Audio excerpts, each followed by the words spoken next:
Olá, seja bem-vindo a este canal. Você que nos acompanha semanalmente para escutar a homilia dominical, é um prazer recebê-lo aqui. Então já clica aí no gostei para que essa nossa homilia possa ganhar destaque nesta plataforma. Assim também como clica aí no se inscrever se você ainda não é inscrito e também acione o sininho das notificações para que você fique atento a todos os programas que vamos aí estar realizando neste canal, assim também como as homilias. E não esqueça de compartilhar esse conteúdo no seu grupo de WhatsApp ou para todas as pessoas que você achar adequada este convite de fé. Bom, então, refletindo sobre o tema de hoje, nós estamos entrando na primeira semana da Quaresma. A primeira semana da Quaresma, que segue logo após a quarta-feira de cinzas, faz com que nós tenhamos uma experiência muito bonita, que é a experiência de Jesus no deserto. Só que para que a gente possa entender de uma forma melhor a razão do porquê Jesus está no deserto, é preciso que nós, então, entendamos um pouco o que acontece na nossa vida humana. Então, a nossa vivência, ela foi, de certa forma, manchada, ou seja, pela ação do maligno, e isso fez com que nós tivéssemos uma marca na nossa vida, que é justamente o pecado. Por essa razão, a primeira leitura nos trouxe a experiência de Adão e Eva, o livro do Gênesis aí, no capítulo 2, justamente para que a gente pudesse ter a consciência de que, de fato, esses nossos comportamentos que muitas vezes nos desagradam, assim como desagrada o coração de Deus, não é simplesmente um fruto de uma humanidade que é má, mas é fruto justamente de uma consequência maléfica assumida pela nossa liberdade. Então, Adão e Eva, que tiveram a oportunidade de vivenciar a experiência do paraíso, eles tiveram uma única regra: não comer do fruto proibido. Esta imagem do fruto proibido, que lhes são proibidas por Deus, ela de fato pode parecer até uma pegadinha de Deus em relação à humanidade, mas ela manifesta para nós algo muito maior, que é justamente a graça que Deus nos conferiu de termos o livre-arbítrio.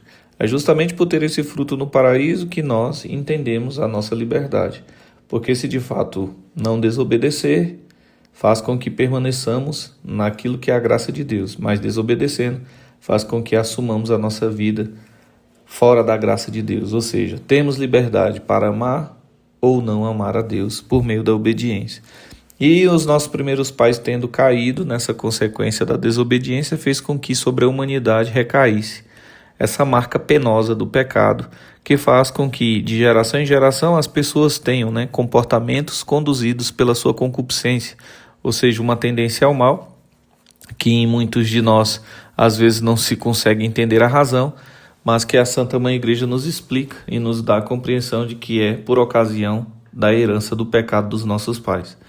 Porém, Deus, que é bom e entendendo a liberdade humana, sabe que os descendentes de Adão e Eva não têm culpa da escolha deles, e é por essa razão que Deus, ao longo da história, envia profetas, sacerdotes, juízes, reis, enfim, tantas imagens importantíssimas na história da salvação para que a humanidade encontre libertação.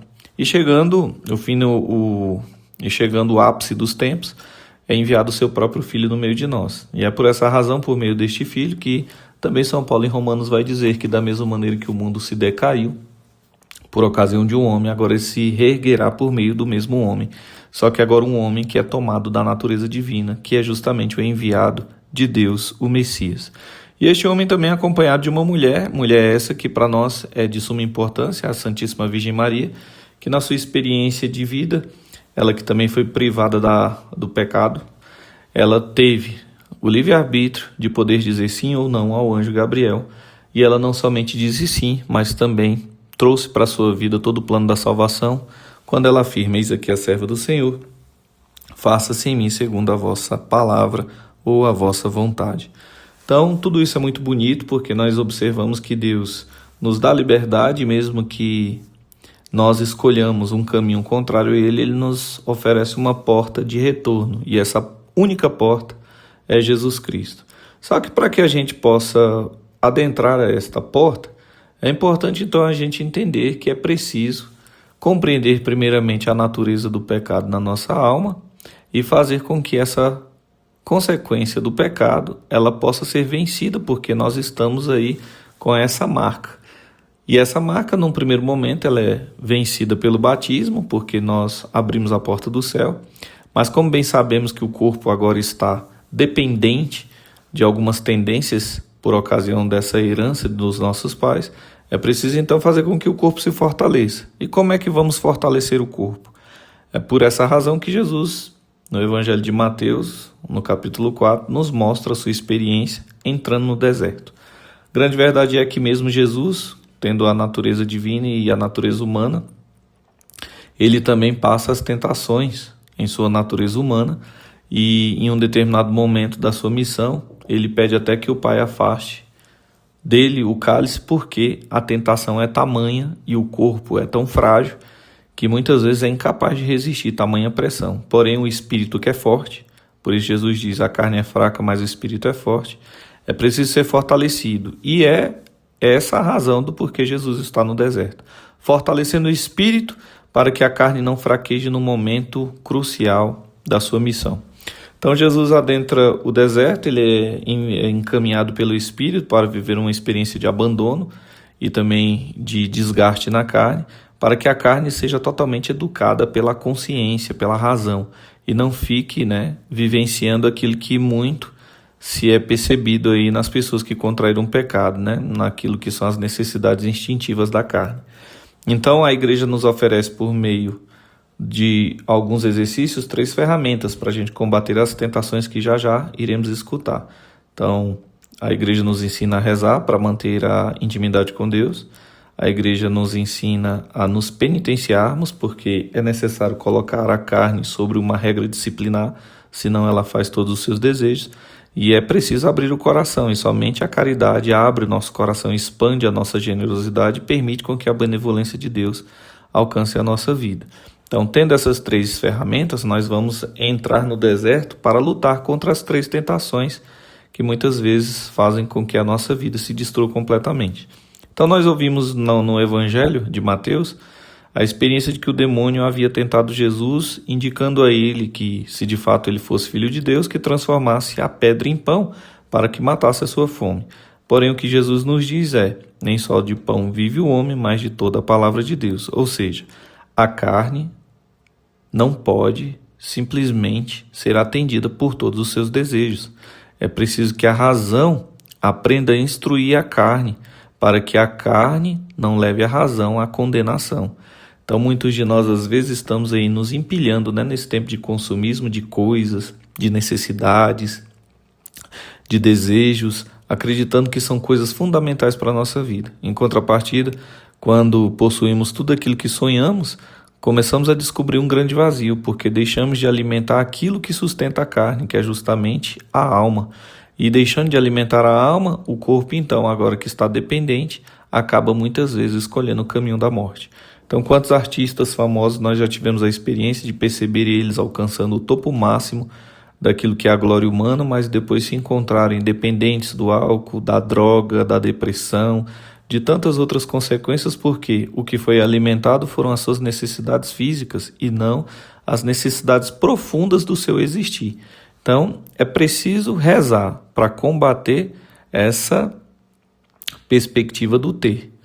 A segunda tentação, o demônio leva Jesus para cima do templo e provoca Jesus dizendo, se de fato tu és o Filho de Deus, lança-te daqui abaixo, porque os anjos do Senhor irão te recolher. Então, essa é a tentação do ser. Se a primeira era do ter, de alimentar a carne, agora do ser, ou seja, de alimentar o ego. Então, muitos de nós, se não colocamos a nossa vida em uma penitência que nos eduque, nos traga a realidade, muitos de nós vai querer, de fato, utilizar de tudo aquilo que são os dons de Deus na nossa vida, o chamado de Deus que Ele nos faz, para sermos atendidos como se fôssemos reis, como se fôssemos gloriosos diante das realidades que nos cercam, nos envaidecendo e não permitindo que reconheça, antes do que tudo, que a nossa existência só é entendida porque temos um Criador. Se de fato não tivéssemos a benevolência de Deus, a nossa existência nunca haveria acontecido. E nós não podemos nos perder diante disso, porque na perspectiva do querer ser, Então, nós muitas vezes negamos a Deus e negamos a nossa origem. Então, o que Jesus nos orienta, não tentarás o Senhor teu Deus. Então, não se coloque numa condição onde de fato a sua realidade humana não caiba, para que você, não tentando a Deus, não venha passar experiências de morte. De fato, né, o demônio diz, se te lançartes daqui abaixo, os anjos do Senhor vai te recolher. Mas quando nós nos lançamos no sentido de querer manifestar o poder que temos ou que achamos que temos, então os anjos que podem nos recolher às vezes não são os anjos do Senhor, mas sim os anjos decaídos. Então que não sejam os anjos do inferno que levem a nossa alma, mas sim os do Senhor que nos protejam da vaidade. Por fim, nós temos a terceira experiência, que é a experiência do poder. Leva-se então Jesus a uma grande montanha e lá o demônio diz ao Cristo: se prostrastes diante de mim e me adorares, eu te darei todas estas coisas.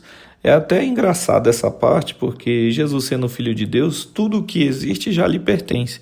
Porém, como o demônio não sabe de fato que Jesus é o Messias, então essa é uma grande armadilha para que Jesus possa cair e revelar o plano do Pai.